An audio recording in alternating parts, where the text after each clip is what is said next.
What if a queen's piety was a political weapon? What if the woman who funded a new world was also the one who fractured her own society? How could someone be a patron of learning and a champion of intolerance at the same time? Could the founder of a modern nation state have done so without immense cruelty? History paints her with a simple brush, either a saint or a monster. The truth is far more complex and far more interesting. She was a ruler who played the game of power better than almost anyone, and her legacy is something we still live with today. Number 15, was she just Ferdinand's wife? She was 5 feet tall, her hair was a reddish blonde, and her eyes were a striking blue-green. She rarely smiled in public. In the joint portraits of Queen Isabella and King Ferdinand, they are often shown as equals. He sits on one side, she on the other. Their coats of arms were combined. Their motto was Tanto monta tanto, Isabel como Fernando. It meant, the one is as good as the other, Isabella as much as Ferdinand. This was public relations, but it was also a statement of fact. And it was a fact Isabella insisted upon from the very beginning. Many people think of her as the wife of a king. They see her as the junior partner in the firm of Ferdinand and Isabella. This could not be more wrong. Isabella was never a queen consort. She was a queen regnant. She was the monarch of Castile and Leon, the largest and wealthiest kingdom in the Iberian Peninsula in her own right. Ferdinand was king of Aragon. When they married, he became her king consort in Castile, but she held the real power there. Her claim to the throne was her own. It came from her father, John II of Castile. Ferdinand's claim was to Aragon, a separate kingdom with its own laws, customs, and parliament, the Cortes. The marriage was a personal union of two monarchs, not the automatic fusion of two kingdoms into a single entity called Spain. That would come much later. For their entire reign, Castile and Aragon remained legally distinct. They had different tax systems, different currencies, and different laws. Isabella was the undisputed ruler of Castile. All royal decrees, all appointments, all decisions regarding her kingdom had to have her signature. As Ferdinand could not act unilaterally in Castile. He was her husband and a skilled partner, but he was not her boss. She made that clear before they even married. The marriage contract, known as the Capitulations of Cervera, was hammered out in early 1469. Isabella was only 17, but she had the political sense of a veteran. She was in a precarious position. Her half-brother, King Henry IV, wanted her to marry someone else. She was defying him by choosing Ferdinand. Yet, she negotiated from a position of strength. The contract stated that Ferdinand would live in Castile, respect its laws, and appoint no foreigners to government posts without her consent. He had to fight alongside Castilian forces in any war. He could not leave the kingdom without her permission. All royal documents would bear her name first. This was not a woman being handed over in a political alliance. This was a future queen laying down the law to her future husband and co-ruler. She was establishing the terms of their partnership before it even began. Once on the throne, this division of power was very real.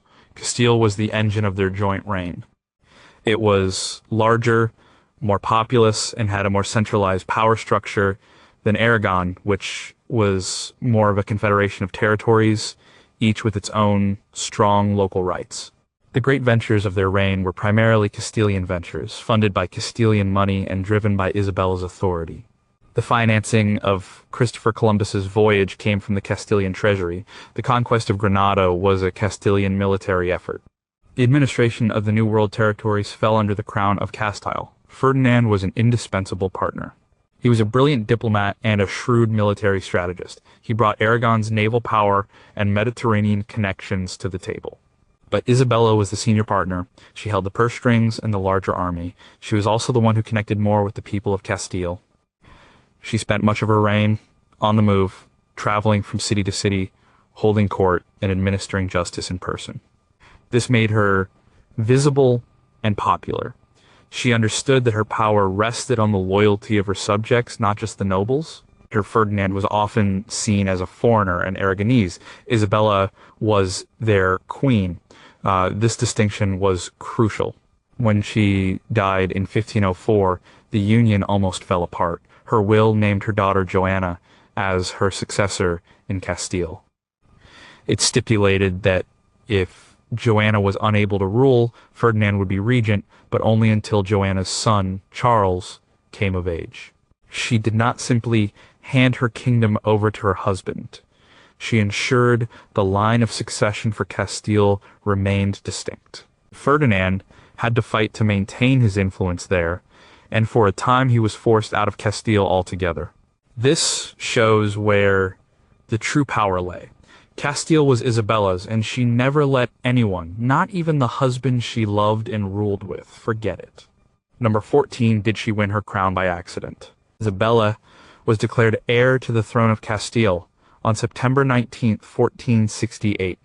She was not in a palace. She was in a field near a place called Gassando, standing before a group of powerful, armed noblemen. She was 17 years old. Her half-brother, King Henry IV, was there to publicly disinherit his own daughter, Juana, and recognize Isabella as his successor. This moment was not luck. It was the result of a calculated political and military campaign orchestrated by a teenage girl. For years, the Kingdom of Castile had been torn apart by civil war. The powerful nobles despised King Henry IV, whom they called Henry the Impotent. They claimed his daughter Juana was not his child at all, but the daughter of his queen and a court favorite named Beltran de la Cueva. This earned the little girl the cruel nickname Juana la Beltranja. Isabella was a pawn in this game, but she refused to stay one. The rebellious nobles saw her as a useful figurehead. They wanted to put her younger brother Alfonso on the throne. Isabella was cautious. She did not openly join the rebellion against her king. When the nobles staged a mock deposition of Henry and crowned the 11-year-old Alfonso in 1465, Isabella stayed away. She played a long game. She watched and she waited. Then, in the summer of 1468, Alfonso died suddenly, possibly from plague. The rebels immediately turned to Isabella. They wanted to crown her queen. She refused. This was her most brilliant move. To accept the crown from them would be to admit she was a usurper, a puppet of a single faction. She told them she would never be queen while her brother, the rightful king, was still alive. Instead, she used their support as a bargaining chip. She opened direct negotiations with Henry. She had the backing of a significant part of the nobility, an army, and the Archbishop of Toledo, one of the most powerful men in the kingdom. She forced her brother's hand. The result was the Treaty of the Bulls of Gassando. Henry IV officially recognized Isabella as his heir. He agreed that Juana's claim was invalid.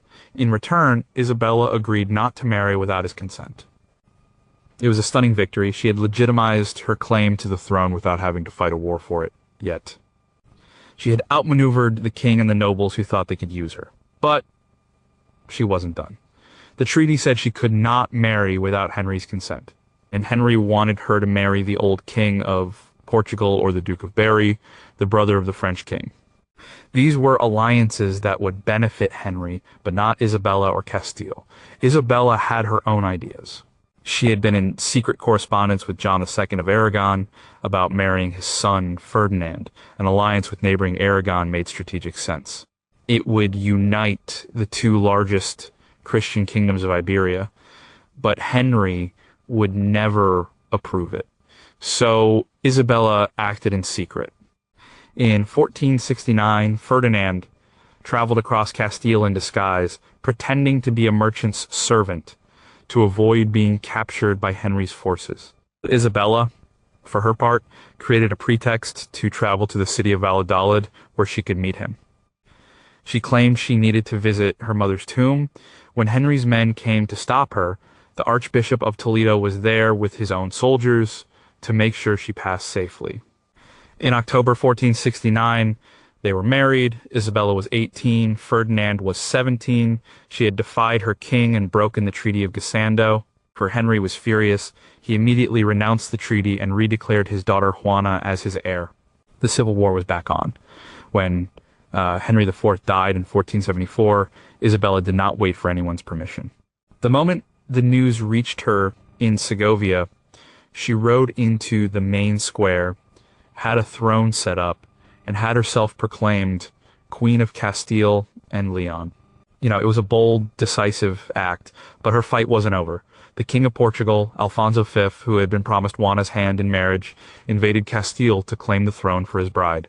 This sparked the War of the Castilian Succession, which lasted from 1475 to 1479. Isabella did not hide in a castle. She was a wartime leader. She rode with her troops, organized supplies, and rallied cities to her cause. She personally visited garrisons to ensure the soldiers were paid, sometimes pledging her own jewels to secure loans. Her decisive actions during the war won her the loyalty of her people and the respect of the nobility. She won her crown not by birthright alone, not by luck, and not by accident. She won it through years of shrewd negotiation, calculated defiance, and battlefield leadership. Number 13, did she simply give Columbus some jewels? It took Christopher Columbus 7 years to get 7 years of lobbying, petitioning, and being rejected. The story we often hear is a romantic one. A passionate explorer finally convinces a pious queen, who then dramatically offers to sell her personal jewels to fund his crazy dream. This isn't what happened. Isabella's decision was not an emotional whim. It was a cold, hard, strategic calculation made at the perfect moment. Columbus first presented his plan to Isabella and Ferdinand in 1486. His idea was simple but radical. He could reach the rich spice markets of the East Indies by sailing west across the Atlantic. He believed the world was much smaller than it actually is, and that Japan was only about 2,400 miles from the Canary Islands. Isabella did what any sensible ruler would do. She appointed a commission to study the proposal. This commission, led by her own confessor, was filled with the best scholars, astronomers, and mariners in Spain. After years of study, their conclusion was clear: Columbus was wrong. His math was bad. They argued the ocean was far wider than he claimed, and that a voyage west was impossible. They advised the Queen to reject the project, and for years she did, but she never gave him a final no. She kept him on a small retainer, just enough to keep him in Spain and prevent him from taking his idea to a rival court like Portugal, France, or England. As Portugal, in particular, was Spain's great rival in exploration. They were systematically working their way down the coast of Africa, looking for their own sea route to the Indies. Isabella knew the value of finding a new trade route, even if this specific plan seemed flawed. So why did she change her mind in 1492? The context is everything. On January 2nd, 1492, the city of Granada, the last Muslim stronghold on the Iberian Peninsula, surrendered to the forces of Ferdinand and Isabella. The Reconquista, the nearly 800-year-long effort to bring the peninsula under Christian rule, was over. This was a monumental victory. It freed up vast resources. The war had been incredibly expensive, draining the Castilian treasury for a decade. Now, that money could be used for other things. The victory also created a surge of national confidence and religious fervor. Spain felt destined for greatness. It was in this atmosphere that Columbus made his final appeal. He was actually on his way out of Spain, having given up when a royal official named Luis de Santangle made a last-ditch plea to the Queen. Santangel was the keeper of the royal household's accounts, a man who understood money. He didn't argue about geography. He argued about risk and reward. He pointed out that the cost of the expedition was relatively small, about 2 million maravedis. This was less than the cost of a single state banquet. And if Columbus was right, the potential reward was immeasurable: a direct sea route to the spices and gold of Asia, bypassing the Portuguese and the Venetian merchants who controlled the overland trade. It would make Spain the wealthiest nation in Europe. If he failed, the loss was minor. If he succeeded, the gain was astronomical. It was a high-risk, high-reward venture. And now, with the war over, it was a risk they could afford to take. Isabella was convinced. She agreed to fund the voyage. And the story about the jewels? It's a myth. The money did not come from her personal jewelry box. Most of it was fronted by Luis de Santangle himself, from the treasury of the Santa Hermandad, a national police force under royal control. Other funds came from Italian bankers based in Seville. The city of Palos, as a penalty for some past offense, was ordered to provide 2 of the 3 ships. Isabella didn't sell her jewels. She leveraged her royal authority and her treasurer's savvy to piece together the funding. Her decision was not an act of faith in one man's dream. It was a calculated gamble by a monarch who had just won a major war and was looking for the next strategic advantage over her rivals. It was a business decision, and it turned out to be the most consequential business decision in history. Number 12, was she a queen who stayed in her castle? The siege of Baza in 1489 had been dragging on for 6 miserable months.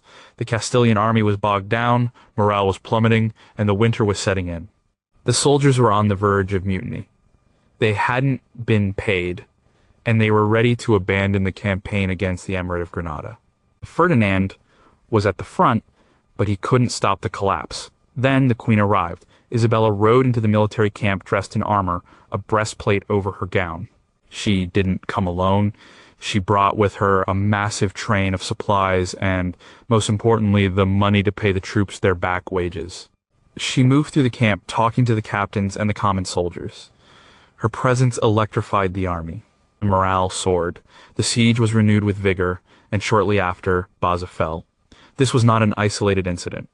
This was how Isabella ruled. The image of a medieval queen is often one of a delicate figure confined to the palace, engaged in embroidery and court intrigue. This was not Isabella. She was arguably Castile's most effective field commander, even if she didn't personally wield a sword. She understood that winning a war was about more than just battles. It was about logistics, finance, and morale. And she was a master of all three. During the 10-year Granada War, 1482 to 1492, she was the quartermaster general of the entire Castilian army. She created a centralized system for procuring and distributing weapons, food, and supplies.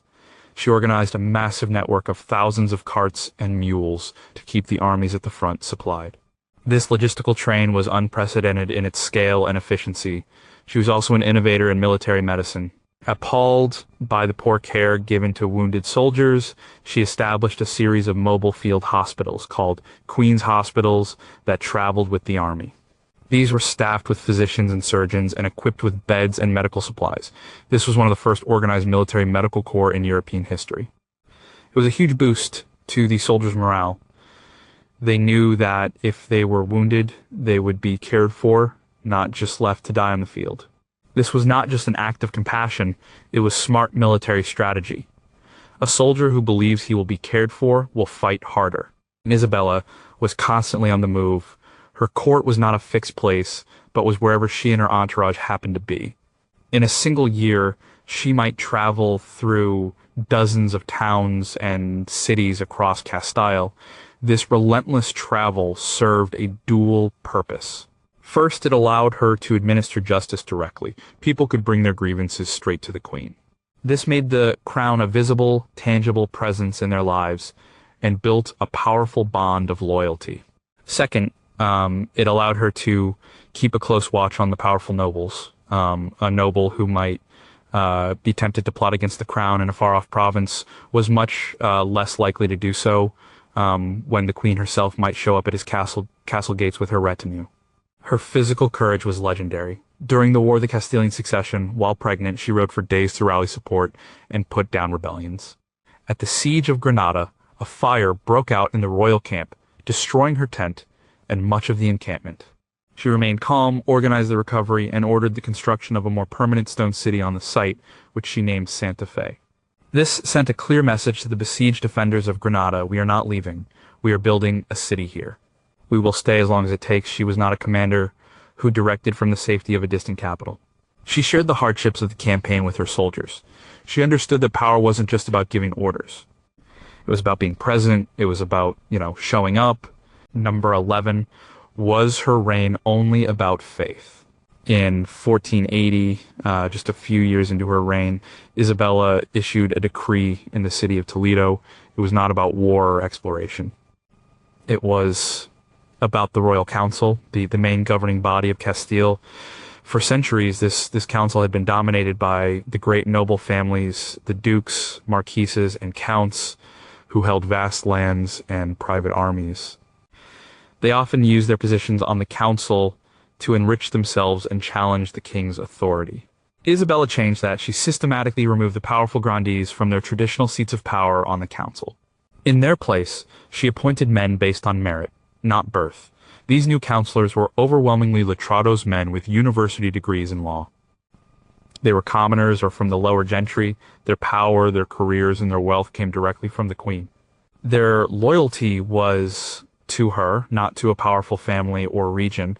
This move is a key to understanding Isabella. While her deep Catholic faith was genuine and a powerful motivator, her reign was fundamentally about one thing: the centralization of power in the hands of the monarch. She sought to transform Castile from a fractured feudal kingdom where powerful nobles did as they pleased into a modern centralized state governed by law and administered by a professional bureaucracy loyal to the crown. Her religious policies were often tools to achieve this political goal. Before Isabella, Castile was a mess of competing jurisdictions. Great nobles held their own courts. The church had its own legal system. Powerful military orders, like the Order of Santiago, were practically independent states within the state. Isabella systematically brought all of these under royal control. She and Ferdinand had themselves made the grand masters of the powerful military orders as the positions became vacant. This brought the orders immense wealth and thousands of soldiers under the direct command of the crown. She asserted her right to appoint all the major bishops in Castile, ensuring the leadership of the church was loyal to her, not to the Pope in Rome.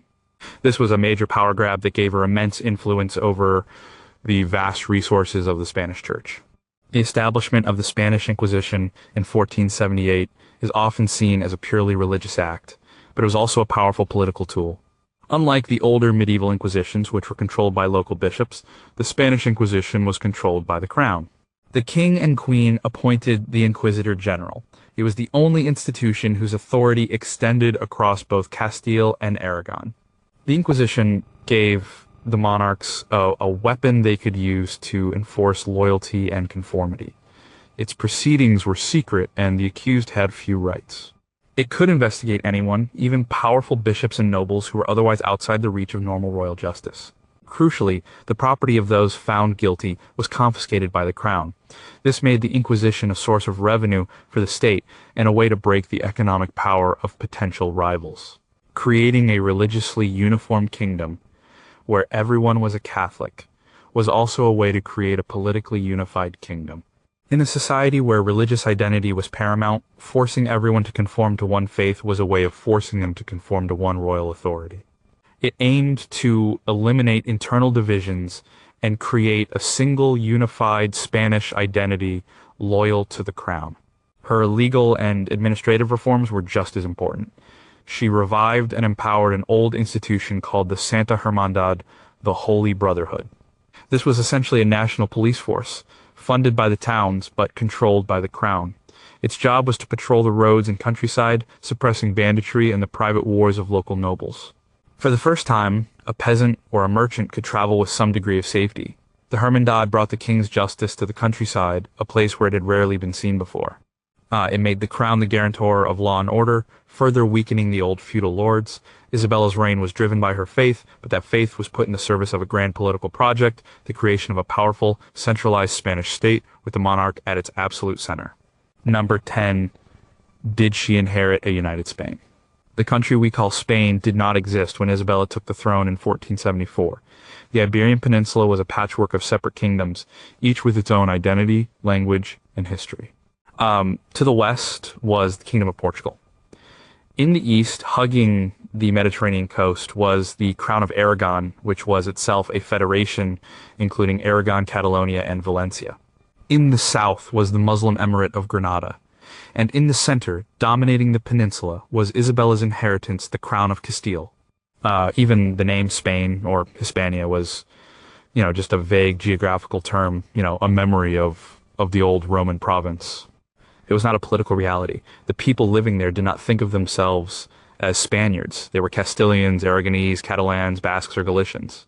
Isabella's marriage to Ferdinand of Aragon was the first step toward changing this, but it was not a merger.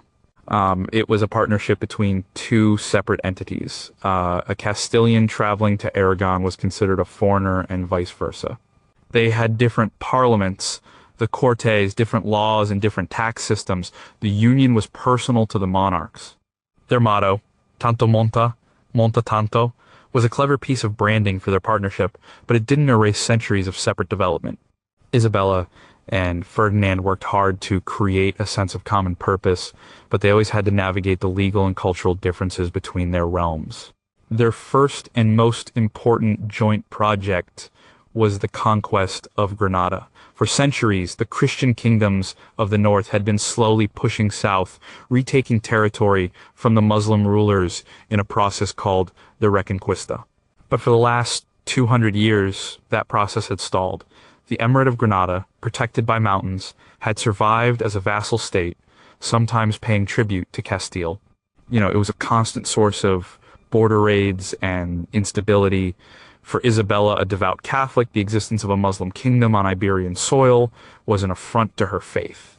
But it was also a political problem. She could not build a strong, unified Christian kingdom while Granada remained independent. The Granada War, which began in 1482, was the crucible in which a new Spanish identity was forged. It was a Castilian-led effort, but Ferdinand brought his military expertise and Aragonese support. For 10 years, nobles and soldiers from all over the peninsula fought together for a common cause, the final victory of the cross over the crescent in Iberia. It was a brutal, grinding war of sieges. Isabella was the driving force behind the war effort, tirelessly raising funds, organizing supplies, and maintaining morale. When the city of Granada finally surrendered on January 2nd, 1492, it was a moment of immense triumph. For the first time since the 8th century, the entire Iberian Peninsula, with the exception of Portugal, was under Christian rule. This victory created a powerful shared experience and a sense of collective identity that had not existed before. After the fall of Granada, Isabella and Ferdinand made another momentous decision that would shape the identity of their new Spain. In March 1492, they issued the Alhambra Decree, which ordered all Jews in both Castile and Aragon to either convert to Christianity or leave the kingdoms within 4 months. This was followed a decade later by a similar edict for Muslims. The goal was to create religious uniformity. The thinking was that a kingdom with one king, one law, and one faith would be stronger and more unified. This policy had devastating social and economic consequences, leading to the loss of a vibrant and productive part of the population. But from the cold perspective of 15th century state building, it was a radical attempt to forge a single national identity out of a diverse population. Isabella and Ferdinand never used the title King and Queen of Spain. That title didn't officially exist yet. They called themselves King and Queen of Castile, Leon, Aragon, Sicily, and so on. But they laid the institutional and ideological groundwork for what would become Spain. By joining their two crowns, conquering Granada, and imposing a single religion, they started the long, difficult process of turning a geographical expression into a political nation. They didn't inherit a united Spain. They began to build one. Number 9, were the nobles more powerful than the crown? When Isabella was a child, the great nobles of Castile behaved like kings. The Duke of Medina Sidonia, or the Marquis of Villena, commanded private armies larger than the king's. They minted their own coins, waged private wars against each other, and dispensed justice in their own territories as if they were sovereign rulers. The king, her half-brother Henry IV, was too weak to control them. They built illegal castles, seized royal lands and revenues, and changed their allegiances whenever it suited them. They had plunged the kingdom into anarchy and civil war. Isabella grew up watching this chaos, and she learned a crucial lesson: for the kingdom to be stable, the crown had to be stronger than the nobles. From the moment she became queen, she launched a systematic and ruthless campaign to dismantle the overweening power of the aristocracy. She did not do this by starting a war against them. That would have been too risky. Instead, she used a combination of legal, political, and symbolic tools to bring them to heel. One of her first acts at the Cortes of Madrigal in 1476 was to resurrect the Santa Hermandad. This wasn't just a police force for catching bandits. It was a direct challenge to the nobles' power. The Hermandad had its own courts and could try and punish crimes, even those committed by members of the nobility. For centuries, a nobleman could only be judged by his peers. Now he could be arrested and judged by a court loyal to the crown. This brought the king's law into territories where it had never reached before. Next, she went after their castles. Hundreds of castles had been built without royal permission during the previous reigns. These were not just homes, they were fortresses, bases for private armies. Isabella ordered that all castles built illegally since 1464 be demolished. Royal officials, backed by the Hermandad, went throughout the kingdom and literally tore them down. This was a powerful, symbolic act. It showed everyone that there was only one legitimate source of military power in the kingdom, the crown. She also went after the lands and revenues the nobles had stolen from the crown. In 1480, a royal commission investigated all the grants of land and pensions made during Henry IV's chaotic reign. A huge portion of these were declared illegal and were reclaimed by the crown. This was called the Act of Resumption. It was a massive blow to the wealth of the great families and a huge boost to the royal treasury. Isabella also understood the power of patronage. She made it clear that the only way to get ahead, to gain titles, honors, and lucrative positions, was through loyal service to the crown. Nobles, who had once focused on their own regional power, now flocked to the royal court, seeking favor from the queen. She was turning them from independent warlords into courtiers. The Granada War was another key tool in this process. It gave the warrior nobility something to do. Instead of fighting each other, she directed their aggressive energies toward a common enemy. She made them generals in her army, but they were her generals, fighting under her command and her banner. The war made them dependent on the crown for pay, supplies, and the glory that came with victory. Perhaps her most brilliant move was reforming the royal council, as mentioned earlier. By replacing the great hereditary nobles with university-trained lawyers, the letrados, she created a professional civil service. These were men whose loyalty was entirely to her. They were smart, efficient, and owed her everything. The nobles could keep their fancy titles and their vast country estates, but the actual business of government law, finance, administration was now in the hands of the queen's men. This was a quiet revolution. By the end of her reign, the political landscape of Castile had been transformed. The nobility was still wealthy and socially prestigious, but their political and military power had been broken. They were no longer a threat to the monarchy. Isabella had successfully tamed a powerful and rebellious aristocracy, a feat that her predecessors had failed to achieve for generations. She had made the crown the undisputed center of power in her kingdom. Number 8, was she an uneducated woman in a man's world? It is true that as a young girl, Isabella's education focused on the skills deemed appropriate for a high-born lady of the 15th century. She learned to ride, to sew, to embroider, and she was instructed in religion and courtly etiquette. Her academic education was neglected compared to that of her younger brother, Alfonso, who was being groomed for the throne. She was not taught Latin, the language of diplomacy, law, and scholarship. This was a significant disadvantage in a world ruled by men who were all fluent in it. But to call Isabella uneducated is to completely misunderstand her. She possessed a formidable intelligence, a deep curiosity, and an iron will to learn. When she became queen, she recognized her own educational shortcomings and took direct action to fix them. As a reigning monarch in her 30s, a wife and a mother to 5 children, she began to study Latin. She hired the best humanist scholars of the day to be her tutors. It was a remarkable display of humility and determination. She would study late into the night after a full day of governing, managing a war, and holding court. Within a year, she was proficient enough to understand foreign ambassadors without a translator and to read state documents and classical texts in the original. She wanted to understand the world and govern effectively, and she knew that meant mastering the language of power and intellect. But her commitment to learning went far beyond her own personal studies. She became one of the greatest patrons of the Renaissance in Spain. She believed that a strong kingdom needed not just soldiers, but scholars. She actively recruited leading humanist thinkers from Italy and other parts of Europe to come to Spain. She established new professorships at the universities of Salamanca and Alcalá de Henares. She supported the work of Antonio de Nebrija, a brilliant scholar who, in 1492, published the Gramática de la Lengua Castellana, the first ever grammar book for a modern European language. When Nebrija presented the book to her, the queen asked what it was for. A bishop answered for him, saying, "Your Majesty, language is the instrument of empire." Isabella understood this immediately. A standardized language would be another tool for unifying her kingdom and projecting its power. She was also a great supporter of the new technology of the printing press. She saw its potential for spreading knowledge in religious texts. She granted tax exemptions to printers and importers of books, helping the new industry to flourish in Spain.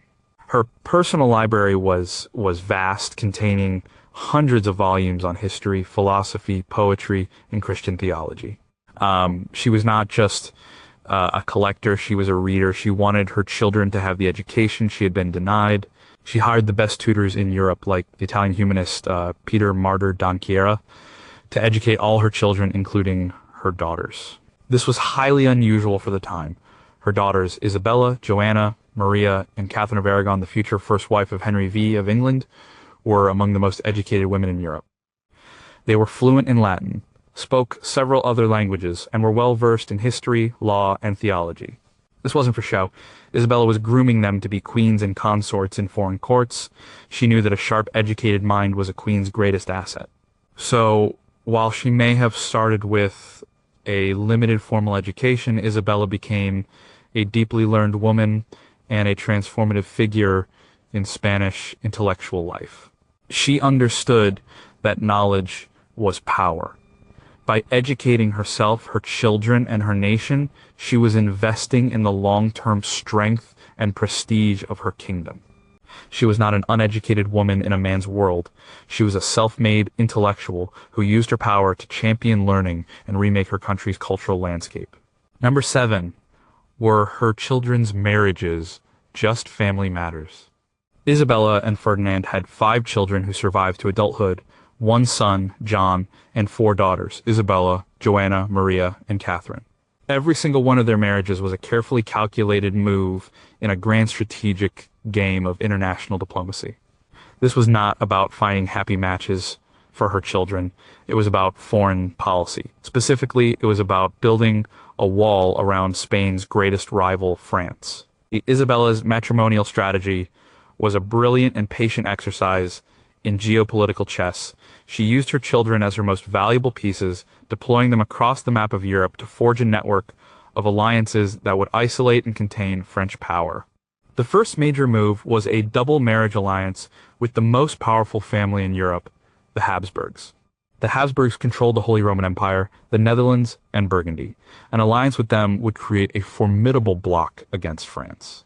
In 1496 and 1497, Isabella's only son and heir, John, Prince of Asturias, was married to Margaret of Austria.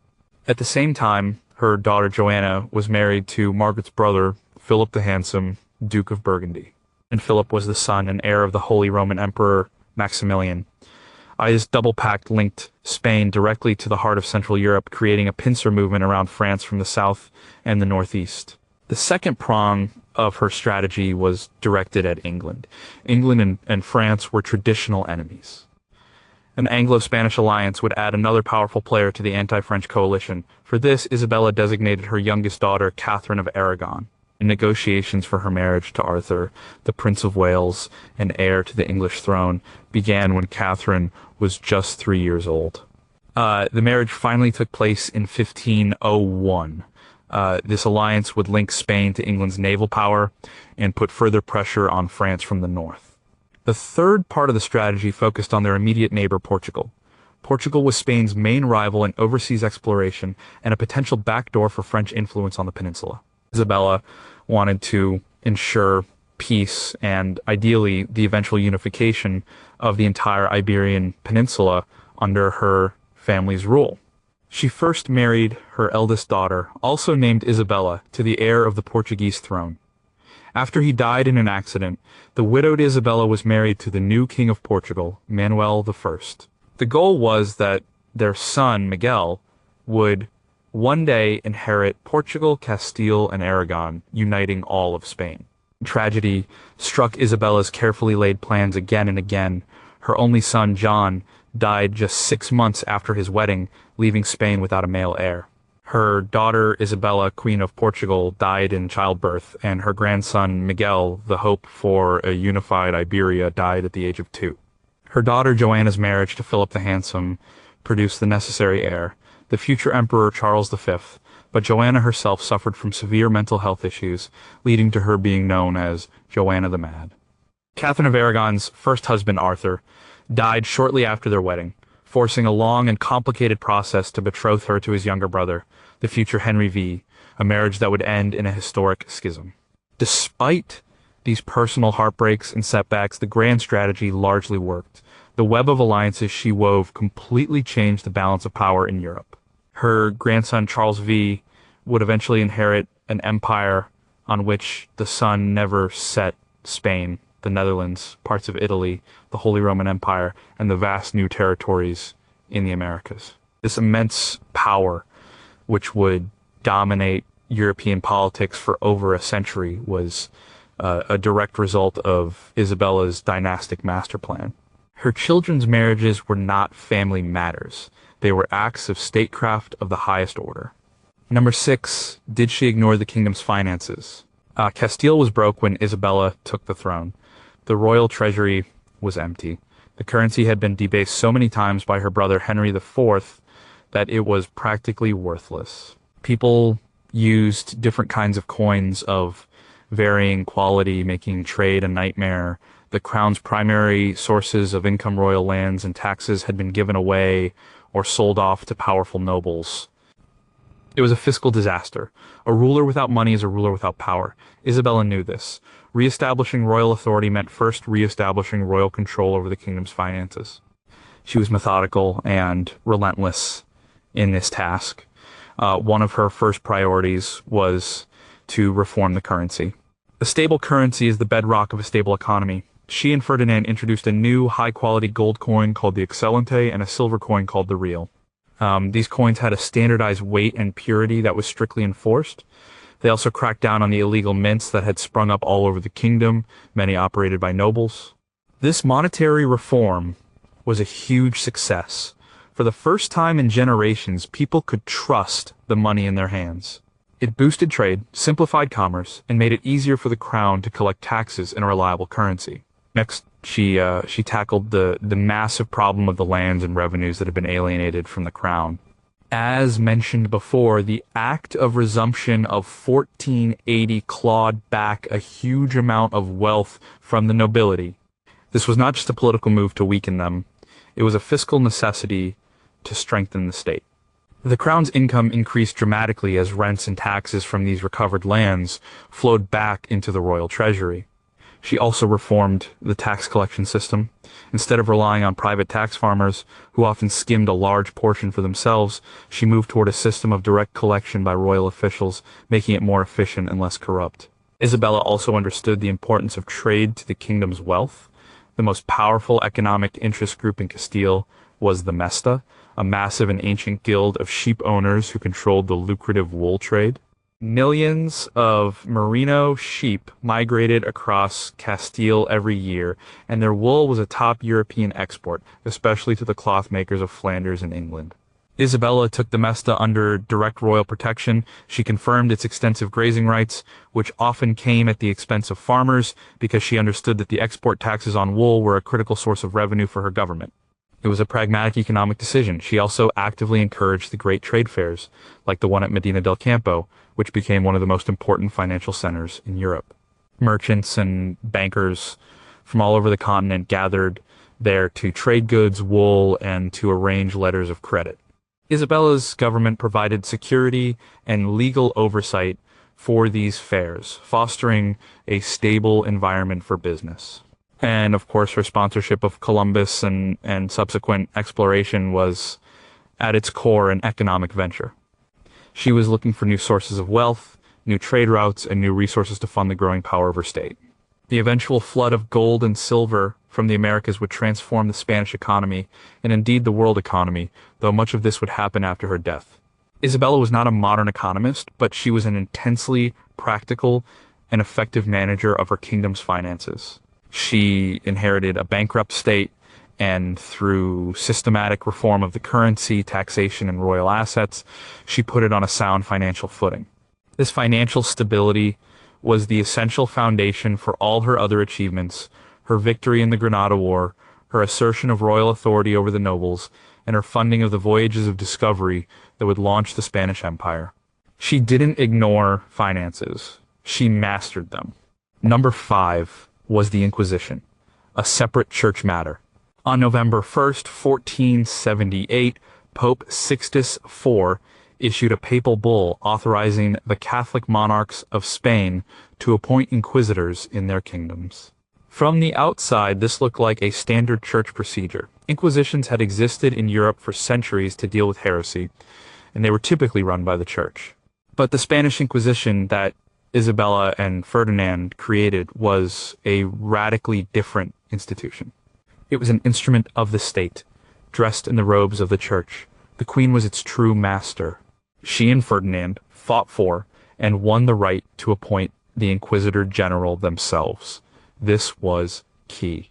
It meant the head of the Inquisition answered to them, not to the Pope in Rome. They also controlled its finances and its personnel. It was a department of the royal government. Its primary stated purpose was to ensure the religious orthodoxy of conversos, or new Christians, Jews who had converted to Christianity, often under duress in the preceding centuries.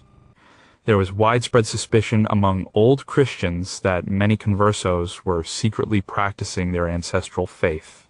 But the Inquisition's role went far beyond theology. It was a tool for achieving the political goals of the Crown national unity, the elimination of dissent, and the consolidation of royal power. The conversos were a particular target, not just for religious reasons, but for social and economic ones. Many were successful merchants, bankers, and royal officials. They were a powerful and visible minority. Attacking them through the Inquisition was a way for the Crown to respond to popular resentment, and also to bring a wealthy and influential group under its direct control. The Inquisition provided a powerful legal mechanism for the Crown to bypass traditional legal structures. Local lords, and even local bishops, had no authority over the Inquisition. Its agents could operate anywhere in the kingdom, arresting and investigating people who were normally protected by local charters or privileges. This made it a uniquely powerful tool for enforcing the will of the central government across a fragmented country. Its authority extended everywhere, making it the first truly national institution in Spain. There was also a significant financial motive. The property of anyone condemned by the Inquisition was confiscated. This wealth did not go to the church, it went directly to the royal treasury. During the long and expensive Granada War, these confiscations became a significant source of funding for the military. It was a brutal but effective way to finance the state's ambitions. It also served to break the economic power of families and networks that might have posed a challenge to the crown. Isabella's personal confessor for many years was Tomás de Torquemada, the man who would become the first and most infamous Inquisitor General. Her deep piety is not in doubt, and she likely believed sincerely in the Inquisition's religious mission. But she was also a shrewd enough politician to see its immense political utility. It helped her create the unified, orthodox, and centralized state she envisioned. It was an institution that inspired terror, but from the monarch's point of view, that terror was useful. It enforced obedience and conformity to the new order she was building. The Spanish Inquisition was not a separate church matter. It was a terrifyingly effective fusion of religious zeal and state power, an organization created and controlled by the crown to serve the crown's purposes. Number 4, did she only care about the rich and powerful? A queen who spent her reign breaking the power of the great nobles and building a centralized state might seem focused only on high politics. But Isabella understood that the foundation of her power was the support of the common people. They were tired of the chaos and violence of the feudal lords. They wanted peace, order, and justice. By providing these things, Isabella won their loyalty and could use it as a counterweight to the power of the aristocracy. She made the crown the protector of the ordinary person in a way it had not been for generations. Her most effective tool for this was the Santa Hermandad. Before Isabella, the roads of Castile were terrorized by bandits and the retainers of feuding nobles. A merchant traveling between cities risked being robbed and killed. A farmer could have his crops burned by a local lord. There was no effective police force. The Hermandad changed that. It was a militia funded by the towns, but it was organized and controlled by the crown. Armed patrols made the roads safe. A special court system delivered swift and harsh justice to criminals, regardless of their social rank. For the first time, a commoner could see the power of the crown directly protecting their life and livelihood.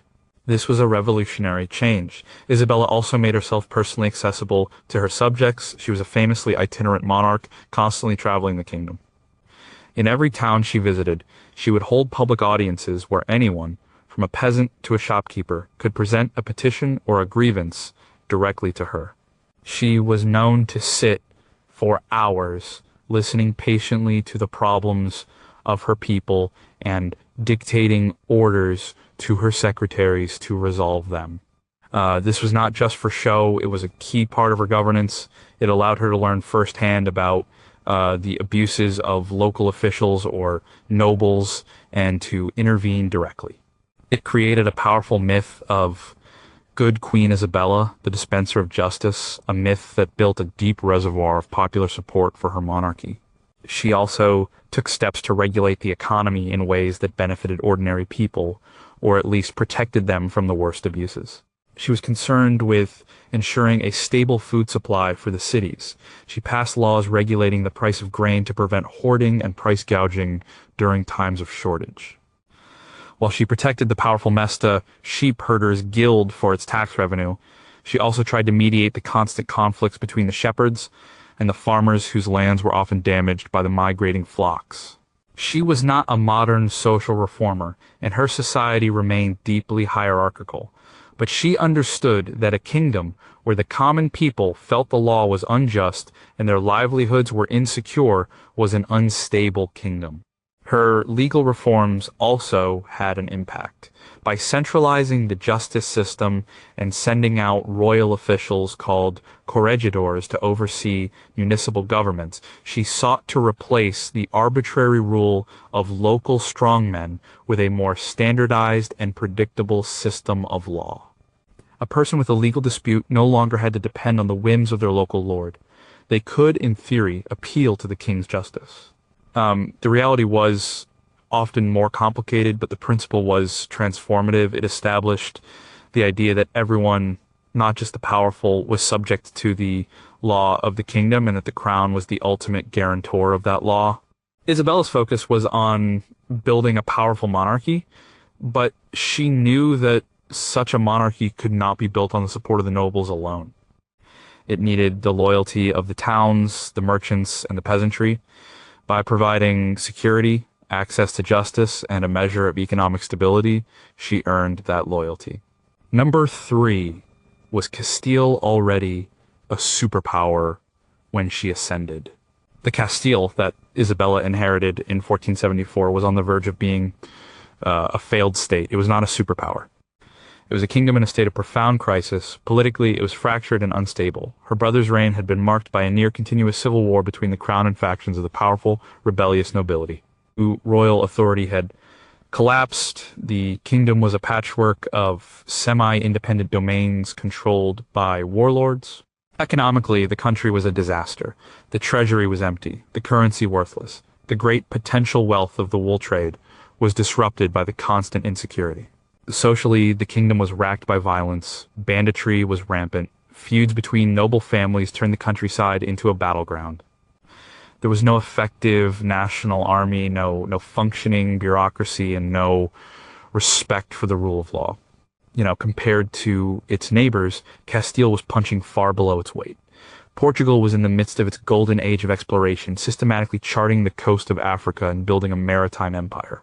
France having emerged victorious from the Hundred Years' War, was consolidating its power under a strong monarchy and was the dominant military force on the continent. The Italian city-states like Venice and Florence were the centers of international finance and Renaissance culture. Castile, by contrast, was an inward-looking kingdom, paralyzed by its own internal divisions. It had great potential, a large population, a strategic location, and the resources of the Mestipover, but it was squandering it. Isabella's reign was a radical turnaround.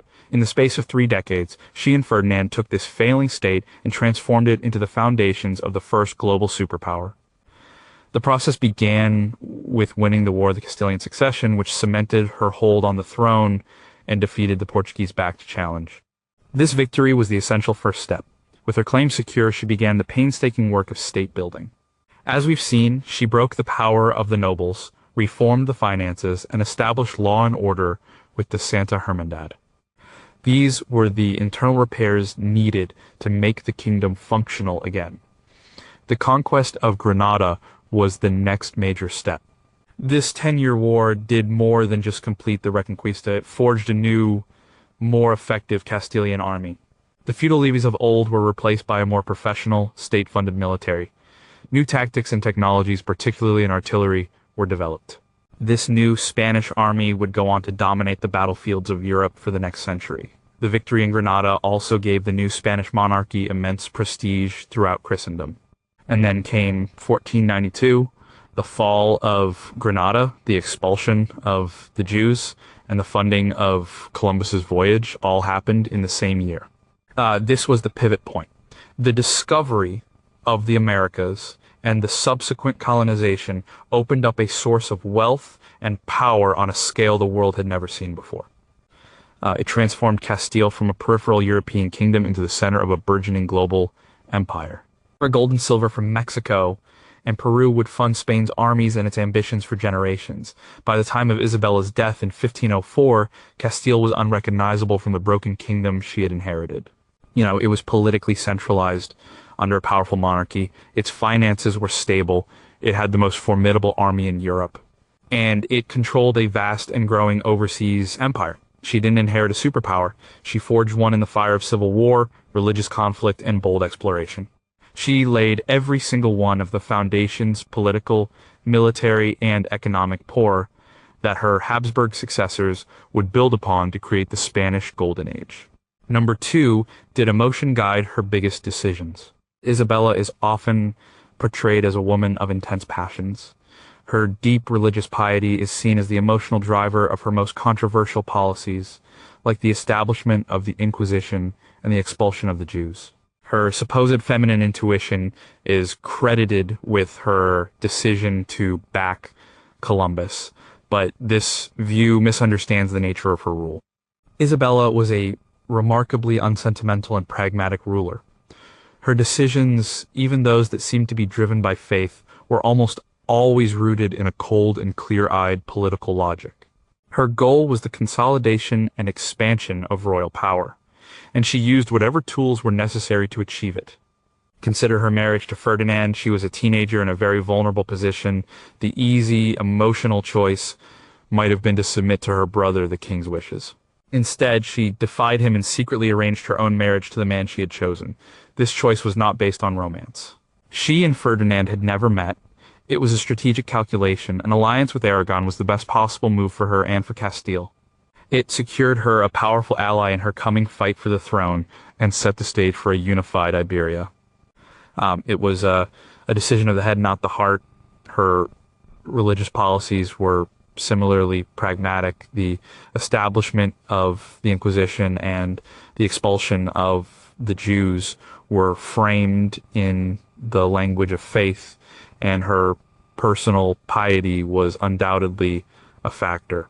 But they were also solutions to political problems. The Conversos were a powerful group not fully under her control.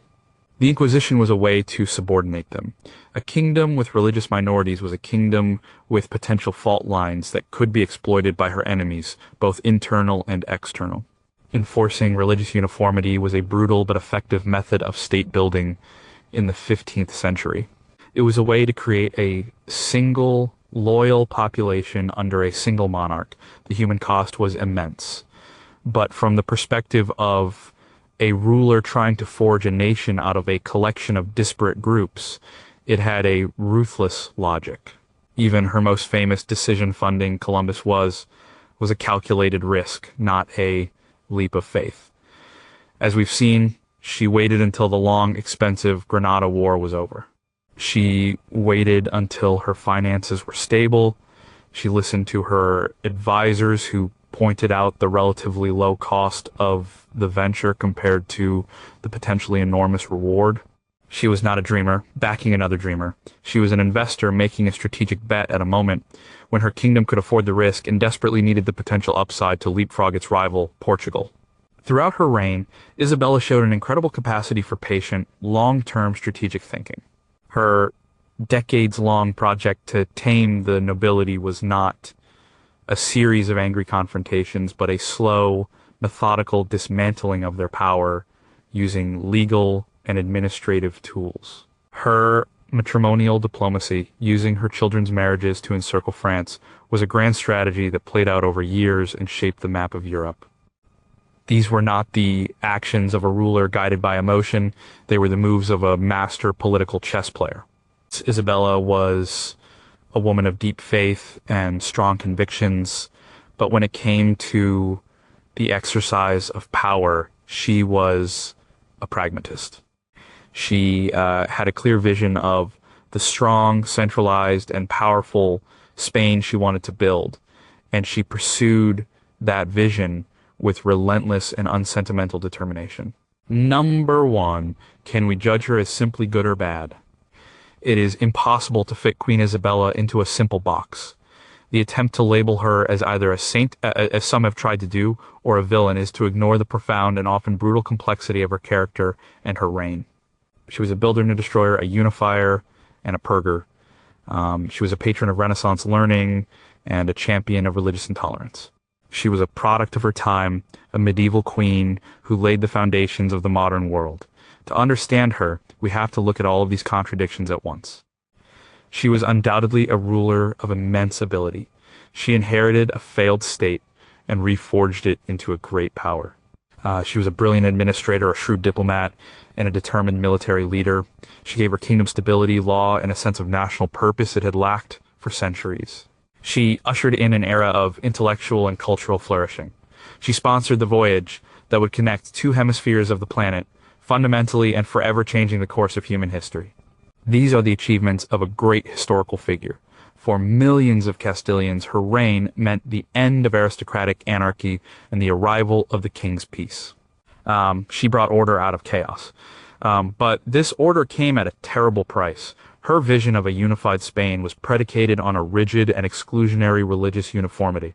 The establishment of the Spanish Inquisition created a climate of fear and suspicion that would hang over Spain for centuries. The expulsion of the Jews in 1492 was a human catastrophe. It meant the forced exile of a community that had lived and contributed to Iberian life for over 1,000 years. An entire culture was uprooted and cast out. Tens of thousands of people lost their homes, their property, and their country. This was followed by the forced conversions of the Muslims. These acts were not incidental to her reign, they were central to her project of state building. And the new world that Columbus discovered under her flag became a theater of conquest and exploitation. While Isabella issued orders that the indigenous people should be treated humanely and converted to Christianity, not enslaved, the reality on the ground, thousands of miles from her court, was one of brutal violence and devastation. The empire she founded was built on the subjugation of millions and the extraction of vast mineral wealth that would enrich Spain, but at a staggering human cost in the Americas. So, how do we see her? We must see her as she was a monarch of the late 15th century, driven by the imperatives of her time. She believed she was serving God and her kingdom.